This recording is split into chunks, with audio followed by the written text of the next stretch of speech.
Welcome to the Underground, the Steel City Underground, the black and gold standard for Pittsburgh Steelers coverage. Now, here are your hosts, Joe Kuzma and Brian E. Roach. Hello, everyone, and welcome to another edition of the Steel City Underground podcast. My name is Joe Kuzma, and today, rejoined with my brother from another mother, just one of them this time, and I can't mention a certain breakfast item that he doesn't enjoy. We'll just say, hello, Brian, how you doing? Excellent. And since alliteration is the problem, we can't even say brother from another mother anymore. Oh, I know. I'm just, alliteration is wonderful. I love alliteration. But how about this? I am a gentleman who does not enjoy carbohydrate-based food materials. The act is getting old. Don't feed the trolls. We need to come up with I'm not mentioning that burnt bread product ever again. I'm done. I hear you guys. I understand.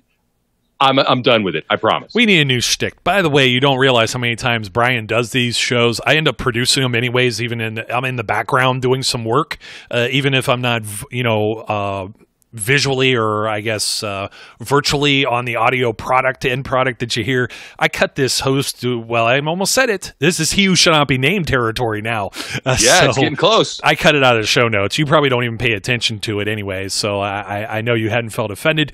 We'll figure something out. But you know what? Enough of that bizarreness, wackiness, whatever we're talking about there.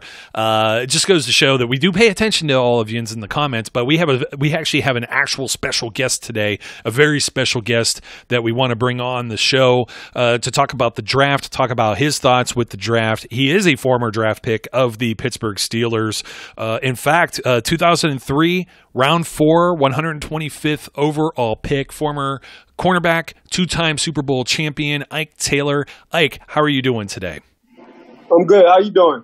Not too bad. How does it make you feel when you look back on the NFL draft stuff and you hear something like number 125 overall? It's kind of a cool number too. It's not just like, totally random. It kind of seems like it fits in the middle right there, like perfectly. Yeah, that 125 was something special. Honestly, I thought I was going to go for a free agent. I didn't even know I was going to get drafted, but tell the story all the time. I thought I was going to Washington because Washington had called me right before Pittsburgh. And then Pittsburgh, we'll put your name on the list. We about to get you. How I feel to be a Steeler. And I'm like, oh, snap. So I go from Kevin Colbert to Coach Kyle talking on the phone. And I'm like, then I had to look up the history. I'm like, man, there's a lot of history where I'm going. So, 12 years later, man, once you're a Steeler, you're always a Steeler. So it's the brotherhood, the legacy, the pioneers back in the 70s, what they did. I was fortunate enough to get add two more to that trophy case. So, man, I feel good, man. It's a real live brotherhood, and it starts with the Rooney family. So that city of Pittsburgh, that 412 is something special. Yeah, I was going to ask that real quick, too, before we dive into taking a look at this year's draft class and some of your comments, is some of these announcers or reporters or experts, like when they get to talk to some of these young men, as soon as they get drafted, they don't even know what team they're going to. Some of them aren't sure if they're even going to be drafted, and someone's already asking them if they know the history of the teams or something like that. And, I get it. There's some guys that are already may have been diehard Pittsburgh Steelers fans, just maybe out of coincidence. So that's something that, did you ever have anyone ask you that? Because I'm sure you just kind of stare into space. If somebody asked me that about let's say the Carolina Panthers, I wouldn't know how to answer that. Yeah, it's just, you got to dive in. Once you get drafted, that's the city where you're going. That's your home. That's work. So I just dove in. Then when I dove in, kind of Googled everything I dove in. I'm like, man, that's a lot of history. That's a whole lot of history. So then when you actually get up to the second floor on the south side and you actually go to the facility, you're like, oh, man, it's for them Lombardis sitting up there at the time. Then when you see that in that glass case, you're like, man, I would love to add, whatever I can to this trophy case. So, and then you just start seeing, at the time, Mean Joe Green was coming through. He was part of the scout department.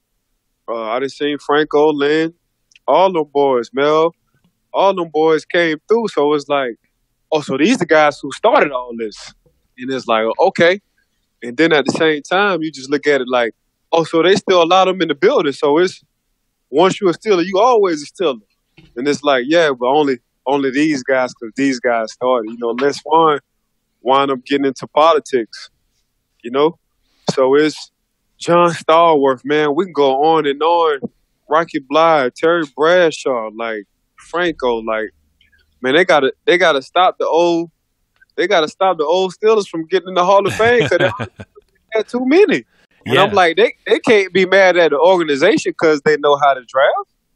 Yeah, and we were just talking about you being surrounded by greatness too. It's funny you just mentioned that about Stallworth, because I made a real smart aleck tweet, and it corresponds with this draft. We're hearing a lot of people saying, "Well, if so and so is there at like pick 49 and they're like the 11th wide receiver, how good can they really be?" And Stallworth was a fourth rounder, pick 82, and it's like, well, if he was any good, why would he be there at 82? And look, he's in the Hall of Fame. And so, you know, if they had Twitter or draft Twitter back in 1974, I'm sure those are some of the comments that we would probably hear. But just overall, your mock draft probably went exactly how you thought it would go, right? All the picks went everywhere you thought, That's the correct word to use for this draft. There was picks everywhere. So it was throwing everybody off. But that just goes to show you, coaches now, especially these young coaches and these older coaches, veteran coaches, they kind of getting on board too. You just got to draft who you feel fits your system, regardless on what somebody think, or regardless on what somebody say, or regardless on what draft grade somebody might have. You got to go with the guy who you might like and who you think fit that system. This draft really showed me that, you know. So I'm like, okay, it makes sense. Like you see Ruggs, the third, he go to the Raiders high early. You know, he's the first receiver off the board. So you see that, you like, man, okay. You see 49 corners get drafted. You're like, okay, now I see. I think it's 35 receivers. I think it was 49 corners who got drafted. Like, you see the urgency of a need. And right now, you know, looking at what Patrick Mahomes and KC is doing, you see a running back. I think it was only one running back, little kid from LSU. He wound up getting drafted, to KC. So it's like, okay, KC setting the standard. So either you're going to go defense like Carolina did, or you're going to build your team like what John Lynch is doing in San Fran on defense, or you just going John Elway, Patrick Mahomes, and you can kind of see what the Pittsburgh Steelers doing on their offensive side. They're trying to get as many weapons for Big Ben because who knows, these next 2 years, this might be his last one. So let me go out and get you these weapons. I done got you another tight end, other with Vance Ingram. I done got you a young stud from Canada, 6'4" and some change, ran a 4.4 from Notre Dame. Juju, Deontay, like, I done got you. I got you 3 running backs, so let's rock and roll. Either we can line up, go 2 tight ends, 2 receivers, we can play smash mouth, or if you feel like that day you just want to air it out, I got enough guys for you to air it out. So that's where it's at. You know, the defense already balled out last year, so I can only imagine what the Pittsburgh Steelers defense gonna be like this year with Big Ben if he can stay healthy, just leading the way, leading the charge. Yeah, you talk about what they did pick up. The question that comes up to my mind is after you look at that, do you think they filled the needs that they have as best they could within this draft? Right now, with the way it's going, it ain't really the need. You got to get what everybody else doing. So you got to draft. You kind of got to draft to how your division is drafted. So right now, the Baltimore Ravens are at the top. So you see how they drafted. They getting receivers, they getting linebackers, they getting running backs. Like that's what you got to do. So you and if you look at Cincinnati and if you look at Cleveland, like you kind of whatever your plan was going into the draft. And Pittsburgh has been fortunate enough because they've been at the bottom of the drafts because they've been doing well for so long. So you get like the 25th through either the 32nd pick. Pittsburgh been doing that consistently because they've been having winning seasons. So when you get that low, you kind of can see what your peers are doing in your division. So you just kind of draft you got to throw everything out the window depending on what your division kind of getting, because you got to be able either one, match their intensity, or two, you either want to go all offense or all defense. So everything just goes out the window when you just look at your division and see what they're doing. That's what I think. So when you look at what they did do and what they were able to do, and do you have a favorite pick that they managed to pull off? Anybody stand out to you as wow, I love that one? Man, I tell you what, and we can talk about this for days. Pittsburgh never miss or rarely miss on receivers. It's true. Rarely. Just think about it since the 70s. Swanee, Stalwart. Then we go into my 2000 era. Then you get Troy Edwards, Plex, Hines, Santonio Holmes, Antoine Randall L. Then you get Mike Wallace. After Mike Wallace, you get Emmanuel Sanders, AB. So now you got Juju in the next young string of receivers. For some reason, you talking about hitting on receivers? Man, Pittsburgh Pittsburgh hit all the time on receivers. So that's always like fascinating me about Pittsburgh. They don't miss on receivers, man. Or if they do, they rarely miss on receivers. But just looking at how Pittsburgh and how they draft, and me wanting to be a GM and just being in the draft meetings and hanging with Kevin Colbert and them boys, it's interesting how they go about work because they take it very seriously. And one, they're very prideful. Their front office from Pittsburgh, that's a prideful front office. They know the history. They know exactly what they want to do. They've been doing it for years. They got a system and they stick to it. So that's what I like about their front office and what Kevin Colbert got going. Yeah, right. and one of the things I was thinking with that too is, you're hitting on all the receivers, and I'm sure we missed a couple in that list too that were good over the years as well.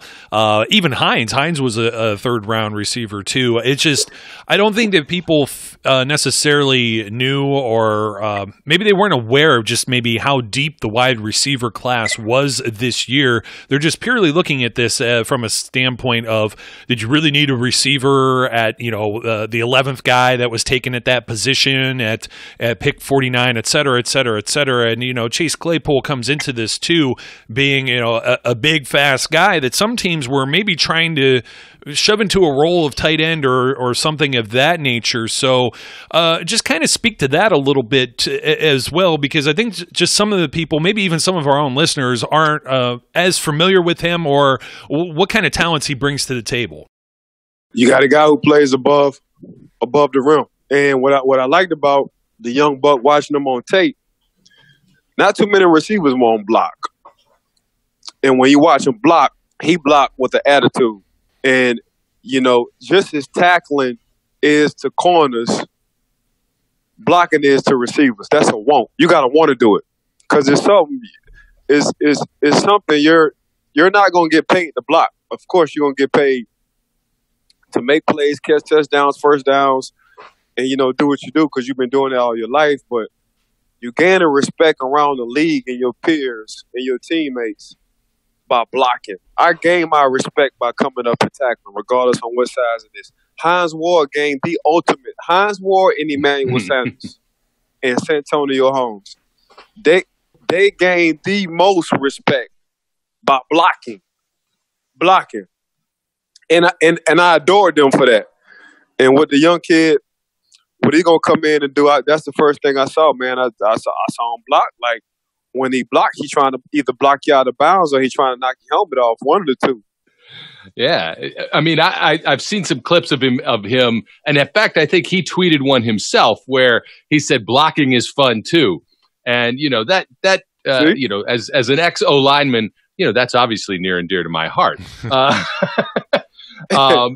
So when you look at the group, because a lot of questions have been brought up about the Steelers' depth right now, and the fact that there aren't any real glaring holes in the lineup. But of this draft class, who do you think has the best chance to contribute sort of immediately, or who do you think contributes the most to the Steelers going into 2020? My second rounder. He gonna contribute ASAP because if it's 137 like, then that's Big Ben. But he love him a big receiver.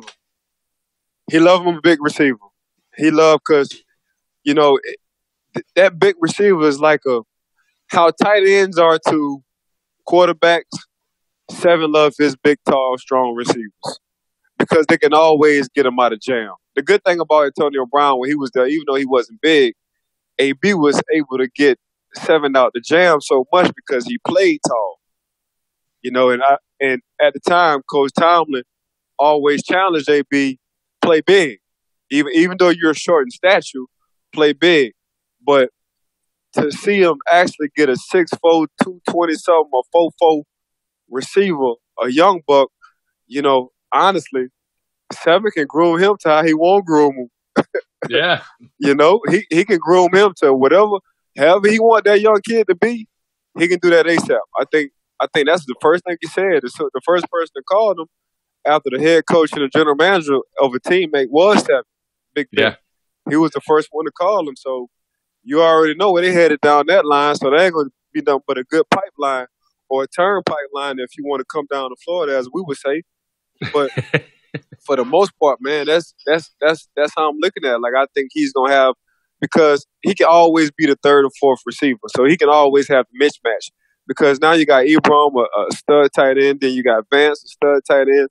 Then you got Juju, if he can stay healthy, you know what he can do. Deontay coming up, Lord have mercy. He reminds me of Emmanuel Sanders. So, the focal point ain't going to be him. So he can sneak a lot of big plays in. So it's, his route selection ain't going to have to be big right now, unless he's drawing that attention. It's going to be so much attention on other positions other than that young kid. I ain't going to say it's going to be easy for him, but it's not going to be as hard because they're not looking for him to be the man right now. Gotcha. And it makes sense. So when you look at what they did, adding, that receiver, adding a running back, they added a offensive line guy. Did they do enough on the offensive side of the ball to address? And I kind of think I know how you're going to answer this, but I'm going to ask it anyway, to address the differences between what happened last year and where the offense goes this year. Biggest issue with Seven. That's all. That's all it was. Like, that's all it was. Like that was the issue. Like, when you have a franchise Hall of Fame quarterback, you see how valuable, you see how good Big Ben is. Like, you saw it last year. You saw it. Yep. So Seven coming back now with a defense of old. So now the defense starting to look like what we was looking like of age, what they been should have looked like. That defense was locking stuff up. So if seven like, man, if you can hold the team to 17 points, we should go 12-2. Worst case scenario, 11. Worst case scenario, 11-5. Worst case scenario, 11-5. Like, if that defense played how I know they can play like they played last year with Seven back healthy, man, that's I ain't gonna say it's gonna be easy in the division, but I can see him, and I said this before, I can see him back in the Super Bowl. If Seven stays healthy, I can see Pittsburgh in the Super Bowl. I think we all could. Music to my ears. Yeah, music to our ears. Yeah, absolutely. And I think some of the things too that people didn't realize on offense was, not only you had guys who had never taken a regular season snap period, and Mason Rudolph, and then Duck Hodges being undrafted entirely. He didn't even essentially make the team at first. He rejoined the team in, I think, week 2 or week 3 after the Joshua Dobbs trade. So, obviously that plays into a factor too, because they're being thrown into the fire. But you got Juju injured, and I think some people are down on him just because he had a down year, not only because of the quarterback play, but because he was banged up. And the same with James Conner. So you get a little bit of criticism of, well, why didn't they go running back here with this pick, or why did they take this or do that? And I'm looking at this just the same way you said. You're saying you're adding another wide receiver, you're adding another running back. Even the young man that's the guard, was that out of Louisiana Lafayette? They're all going to be they're going to have a role somewhere. It may not be the biggest role right away, but these are contributions looking down the road. And well, I guess let's just talk defense already. I think people are overlooking the fact. Some people have, some people haven't, that the first-round pick was used on Minkah Fitzpatrick, but you're also forgetting that they sent a third-round pick as part of that package to move up and get Devin Bush. So overall, there's kind of two stories going on here. The reason they only had 6 picks and they were picking where they were picking was a byproduct of making other moves that made that defense, as you said, ball out last year. Yeah, I mean, Minkah, Magic Minkah, I call him. Minkah, man, you talking about a first-round draft pick. He played well beyond the first-round draft pick. I mean, Mink, all pro.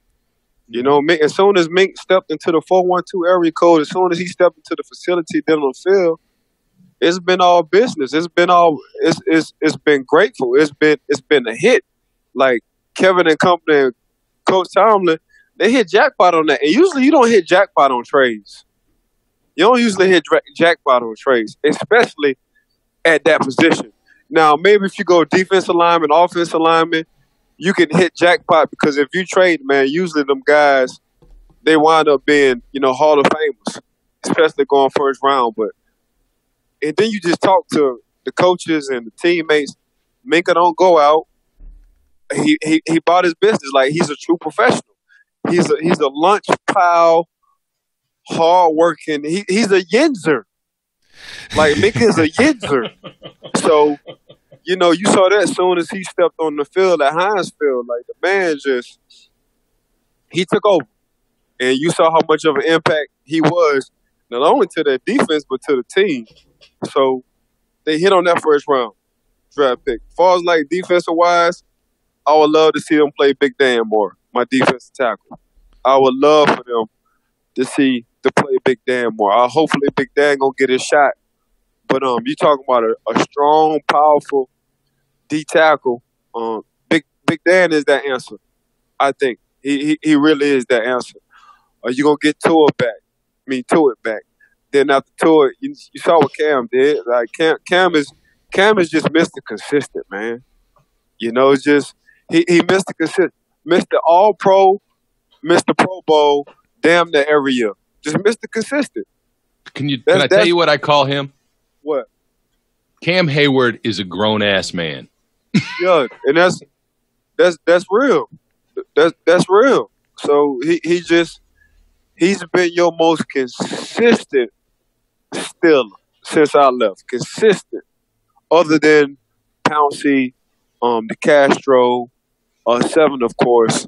But Cam been there for a while, man. He's been very consistent. Then you go into the middle with Devin Bush. You saw what that young man did last year, man. And the crazy thing about it, so you got Cam up front. We call it 6 o'clock. You got a stud on the defensive line, and we ain't even talking about your 2 outside linebackers. You got a stud on the defensive line, 6 o'clock. You got a middle linebacker who's a stud, and you got a free safety who's a stud. Then you got 2 solid corners. Then you got 2 outside linebackers. One is damn near a mutant, and that's TJ. And Bud finally came around because he saw what TJ he saw what TJ was doing. Like, hold up, he come in after me and he doing all this? Yep. Okay, let me get on my stuff. So, and your Bud had his best year last year. So you just all around, man. Last year with Ben getting hurt, I hate to say this, but it was a blessing and a curse. It was a blessing because you really saw how good that coaching staff is. To go your second and third string quarterback and still have an opportunity to make the playoffs, or have a chance, and to look at other NFL teams to have their starting quarterback and not have a chance to make the playoffs. Man, you know how much I tip my hat to that Coach Tomlin and that whole coaching staff, man. Yeah. So hold on, we almost made the playoffs with the third string quarterback. Yep. So you mean to tell me they got first string quarterbacks who still starting and they can't even go 6-10? Nope. Well, who the hell the coaches is? Because they need a raise. Yeah. Well, I mean, everyone was crowning the Cleveland Browns the AFC North champions in the preseason, and you know, you look at that. Heck, you could even say Duck was the fourth stringer, and you know that's the way he came into camp. So to be able to do that, we keep banging that drum. You're preaching to the choir when you're talking to me and Brian and some of the other listeners out there, but some other people have to hear it directly from someone with, you know, straight from the source, as someone like yourself, Ike. And definitely the Coach Tomlin probably doesn't get the recognition. I know everybody else, you know, they rag and they say things about Kevin Colbert or front office doing this, doing that, and everything else like that too. And it's just like, look at what they've done with what they've got. And you continue, they've seem to find some guys here. I'm looking at a few other names that we want to highlight here from the draft. Obviously, the third round pick, compensatory pick at 102, Alex Highsmith from Charlotte, fills a need. Maybe not an immediate need where he's going to jump in as a starter, but somebody who may come in, you know, give TJ or Bud a breather, and obviously provide something on special teams as well. Yeah, I mean, he definitely going to be that swing man. Swing man meaning he's going to be the sixth man out the outside linebacker rotation. He's going to come off the bench, and he's going to play a few minutes, and he's going to make it happen. If you just watching what he did at Charlotte, you know, he was about his business. And about his business meaning that's one thing he know how to do. He know how to get to the quarterback, and he's big enough to stop the run. So he got a body like Bud. If you see him in person, he's built just like a Bud, and Bud is solid. If you look at Bud Dupree, man, he built like Bud might be Hawk little cousin. If you look at if you look at Bud, he's built well. Bud reminds me of Khalil Mack, not as muscular as Khalil Mack, but he's built solid. Like Bud, a young grown man as well. Like Bud is a young. If you see Bud on the street, you'll think twice. Oh, yeah. Even about looking at him in his eyes. And you know how you're supposed to shake a man's hand and you're supposed to look him in his eyes? Yeah. You might shake his hand and look left or right or something. Oh, that happened to me. I'm 6'5", but even his stature and then his hair too, it felt like he towered over me. Yeah, Pittsburgh loaded, man. If seven can stay healthy, man, ain't no telling, man. But Pittsburgh, just all the way around, we wound up getting a Raging Cajun at the offensive line, and I love it. But all the way around, man, Pittsburgh, they loaded, man. Pittsburgh, they always reload. Like, they quiet. They don't do nothing splashy or fancy. But here we go again. They back in the playoffs and, you know, trying to make a push for the Super Bowl. So I think they got last year, a lot of young kids grew up fast who probably wasn't going to play. They grew up because of the injury of 7. They grew up fast. Yeah. Now, since these kids grew up fast last year, I can't wait. I can't wait to see them this year. Yeah, they should be the bullies on the playground this year. 100%. One other thing, I think I just want to bring up the other defensive pick. I know he was a little later here in the draft, but maybe it was because he didn't know a defined role and he just has to have the right scheme or fit. But Antoine Brooks, safety from Maryland, how do you see that being a fit? Would he be, I guess, maybe kind of like a dime backer type role? And can you explain how that role fits into the Steelers' defense? In 2020, more like a rover. Yeah, he's going to be like a Mark Barron, depending on what the matchup is, depending on who they playing, depending on what Coach Butts and Coach Tomlin want to do on defense. Either he gonna be an extra linebacker, or he gonna be like a spy or a strong safety. You know, he gonna have damn near 3 positions. You know, if you watch his highlights, one thing you can't see, he like to come down, he like to FaceTime people. And FaceTime for us is, you know, my face mask, wherever it need to be to get you down. You know, so he does a real good job of that. And he's not bad at covering as well. You know, so I see him as a more athletic Mark Barron. You know, so that's going to be a good thing for Pittsburgh. He's going to be like the Joker. You know, and the Joker is I can pretty much put him anywhere in between the hashes on wherever the matchup is, and he's going to make plays and make things happen for me. Yeah, and that's kind of where I was seeing it. You hit the nail on the head, dotted the exclamation point for us there. Any other thoughts? I know we didn't necessarily cover Anthony McFarland, Kevin Dotson, or Carlos Davis, you know, in depth, but we kind of, you know, glossed over or mentioned it. Any other thoughts on any of the other Steelers draft picks or the overall class that you'd like to share? Shout out to my Raging Cajun. Yeah, he looks like a beast, and I'm just. I don't know. I saw a few of the highlights. I like seeing the big man just get up there, and you know, Brian was saying that too. You know, just a little bit of the offensive line love. We find him sexy here, so you know, no ill will there. I think when you look at the overall class, and then you add what they were able to do as far as getting Bush and Minka into the fold too, you may have the complete picture. Maybe they're going for 7, Ike. So once again, thank you for taking time out of your busy day and joining us to talk about the NFL draft. Appreciate you. Hey, thanks for having me on the show, fellas. Absolutely. We would have it no other way. Always a pleasure. And quickly before you go, Ike, just tell us a little bit about your own show on the BLEAV Network and how we could follow you. Make sure y'all tune in to the BLEAV in Steelers podcast, me and Mark Bergen. We come out every Tuesday or at least twice a week, so make sure y'all tune in again. It's the BLEAV in Steelers podcast with Ike Taylor and Mark Bergen. Appreciate you. Yep, and that link will be in our show notes, folks. So, Ike, thanks once again for joining us and taking some time out of your schedule. Yeah, so once again, number 125 overall in the 2003 NFL draft. I hope I didn't screw that up and say 04 earlier because, you know what, I've had all these different screens up and I'm always scatterbrained.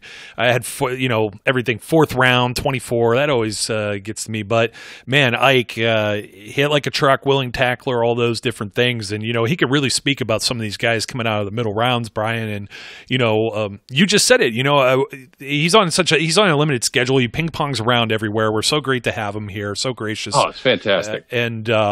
You know, he would. I didn't want to steal your line, but he would talk for hours if he could. Yeah, absolutely. He's got so many stories. He's got so much to tell. You know, and it's absolutely a privilege to have him come aboard because you know he's got that insight and he's got that experience and he's just a real down to earth, easy to talk to guy. So, you know, and he would go on forever and we would let him because yeah, why wouldn't we? Yeah. I mean, it's crazy because he's got such an intimate knowledge of the inner workings of the organization.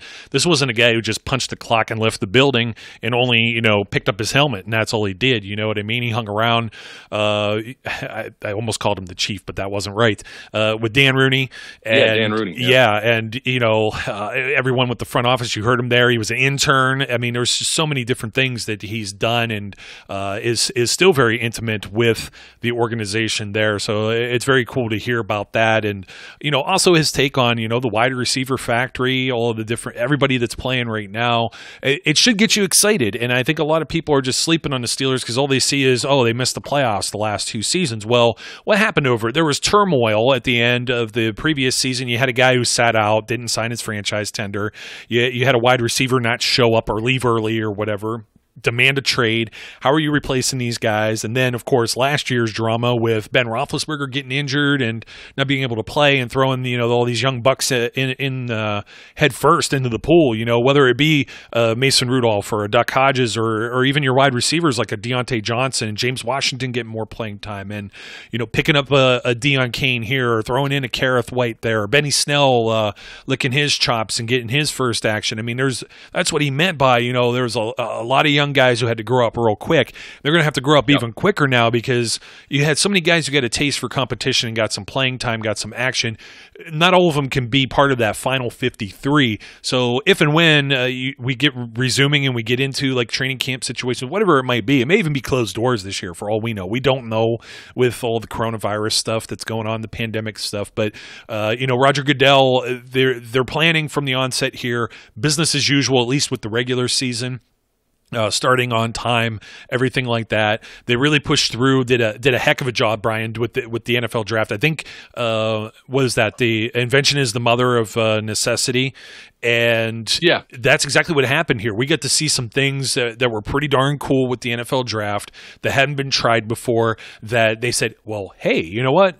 We might do this again, especially like with the webcam or the camera phone things set up, the Zoom or whatever they're doing with the meetings with some of the players, even in the middle rounds. I thought it was really cool. I thought they had a lot more film than usual. I liked how it wasn't like the stage that was like a mile away from, or the setup, I should say, the desk with all the talking heads a mile away from the stage and all of that stuff. It had a very different feel. It has a feel with the live fans and stuff being there too, but sometimes they try to take over, and they still got some booze piped in for Goodell. So I'm happy that was awesome. That. Yeah, it really was. And you flipped it. It's invention is, or necessity is the mother of invention. Yeah, but it's okay. Yeah, I know. I'm a screw off, and of course we can't talk about toast anymore. So we'll come. No, I'm not doing it. No, don't even mention that word. It's out. I'm out. I'm out of that. I don't even know what that substance is. I don't know. But don't dare tell me all breakfast food's off the table, because you know what? I might have to cut someone if they tell me I can't have my bacon. So, but anyways, you know what, Brian? We're going to be talking more about the NFL draft, I, and or the professor, how some of these picks are going to impact the roster, what that 53-man roster and depth charts, things of that nature might look like, and who we feel, aside from, you guys talked about, the day 3 stuff. Me and Zach talked about the day 2 stuff. We'll intermingle and do some of our other talks with that, because you know what, right now there's not going to be any mini camps, OTAs, or anything else just yet on the horizon. So there's going to be some stretching about talking about some of this. Bear with us, of course, but there's a lot more to dig down into. And just like, our big brothers, I guess, like an ESPN or something, we'll have to do the mother necessity invention, however order that goes in, and figure that out too. And maybe, you know what, maybe we'll unearth some gems that we didn't know about some of these picks. Heck, who knows? Yeah, we'll figure something out. Maybe. And see, I'm going to put this out there just to put Joe on the spot. Uh-oh. Maybe we'll even go live. Man, the major problem with that right now is even finding like a webcam, because I've had some people even knock that with some of the virtual meetings and things I've done wearing my other hats in life, and you can't buy them anywhere because everybody started working from home and bought them all up, and nobody's producing them because everywhere where they came out of, China and stuff like that's all closed down. It's absolutely insane. So, but one of these days we'll figure it out. We'll get it all to record in there. Somebody had also mentioned putting some graphics up of guys we talk about. Hey, look, for the primary, I don't know, YouTube's starting to really overtake our platform here.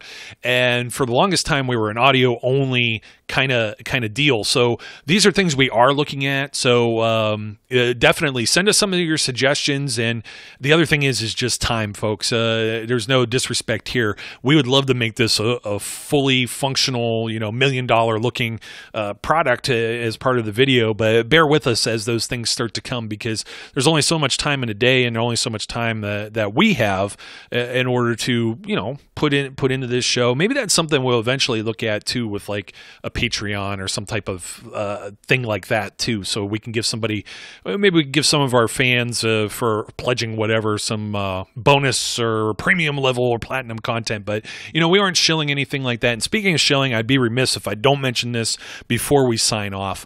Jameis Winston. Okay. This report that came out that almost every other clickbait type of site, social media, whatever, came out and started to, report. The reporting on a tweet that some guy he may have fabricated it, or he heard it from, some second or third hand information that isn't always reliable. And, a reputable reporter, I don't even want to say Ian Rappaport, because it's not always, his information isn't always rock solid. But in order for him to say that the Steelers had trade interest with the Rams over Ben Roethlisberger like a decade ago, that has to come from more than one somewhere for him to just throw it out there, or else he would be out of a job. It's called corroboration. And when I look and I see, not to speak for myself or yourself with only like maybe 1,000 Twitter followers, but we kind of follow that maybe someone on the same level of us, maybe with even less credentials or access to sources, we threw this out here, and you see in their byline it says social media analyst or whatever for Buck's report, and immediately it's not to throw him under the bus. Maybe he got information that was bad, or he was told it was rock solid or whatever. But when you go and you do that, you're really putting your neck out there. That's the big thing. Yeah. And then everyone else, it's like throwing gasoline on a fire, because you had a lot of people. This all came from, I forgot who said it on NFL Network or ESPN, one of these shows, talking heads. They're offering an opinion where Jameis Winston could fit, free agency, et cetera, et cetera. And now everybody that went out and put that on their site and took some heat for it is going to put this out there too, because guess what? It kind of covers their butts. So yeah. It's unfortunate. And then obviously they put it out there and they're expecting 50,000 people to click on it and see all the ads on their site and generate a couple bucks to put in their pocket and their overlords' pockets, because all these sites are owned basically by larger media companies, whether it's Vox, whether it's USA Today, whatever it may be. And it's just sad that it scatters like cockroaches. It's a wildfire that goes out there. And then lo and behold, guess what? Our friends over at DK Sports, Dale Lawley in particular, put out, and of course he says source, he's not going to say who it is, but he has something, and I feel a lot better about his information than, I don't know the Bucks report guy. Maybe they do. Maybe they do have some connections there, but I feel good about this one. He says no truth to it whatsoever. And yeah, I buy that 100. Look, Lolly's been in the Steelers periphery for a long time. He's been on Steelers Live. He works with the groups that are employed by the team. He's got ins, right? I trust that information a lot more than I trust a Tampa Bay Buccaneers guy telling me that, the Steelers were going to sign James, offered him whatever, more money than the Saints did. But with what salary cap? It's insane. It's just like, you're being nice. I say BS. That's what I say. I say made up BS, and he can kiss my BS. The Burrow, what? Yeah. I could give some kudos here to our buddy Derek Overly, who's kind of been in hiding. He's up in the rougher areas of Michigan right now with all this going on, and with a newborn, no less. So it's, he says if a team extends an offer sheet to a big free agent, they're prepared more often than not for that information to be public. Agents release that info all the time to purposely drive up the price. If your source has to remain anonymous, then they lied to you. And not necessarily. Sometimes you're going to protect guys that are in certain positions of power, and they're going to get in trouble if they, but a lot of these things go off the record and things like that. But I just think, where there's smoke, there's fire sometimes, but just seeing that nobody else, like an Albert Breer, Adam Schefter, Ian Rappaport, those kind of names, Josiah Anderson, those kind of names, no one's, putting that type of information out there, then it probably didn't happen. And, they're saying there were different offers and stuff out there, but the reason he got signed where he got signed and when is because now he doesn't count against the comp picks. Obviously, we don't know how many years Drew Brees has left. We had everybody in the Steelers brass, and Eric Herman says, "Oh, some of it's coach speak." That could be true too. Mike Tomlin, Kevin Colbert, but I don't know about owner speak. Art Rooney talking about the quarterback situation, talking about their backup quarterbacks like Mason Rudolph. That doesn't happen very often. I don't remember him talking about Charlie Batch or Byron Leftwich or they'll bring those guys. You don't bring a name up about that if you're genuinely, the only other reason you would say something like that is if you're throwing the smoke screen, the Gil Brandt National Liars Month, as he likes to call it with the draft, to throw people off your scent, like the Philadelphia Eagles going after Jalen Hurts, for example, as a complete shocker. So that's the reason. That's the only reason anybody would do that. Steelers didn't make that kind of move. They're not throwing people off their scent to go out and sign Jameis Winston to a contract they can't afford for him to be Ben's backup. That's just silly. I agree. It's just silly. It's crickets. It's what's the other word I was looking for? Oh, well, I like blasphemy. That's probably a good one. But that's where we're going to leave it. Hope you enjoyed our little talk with Ike Taylor.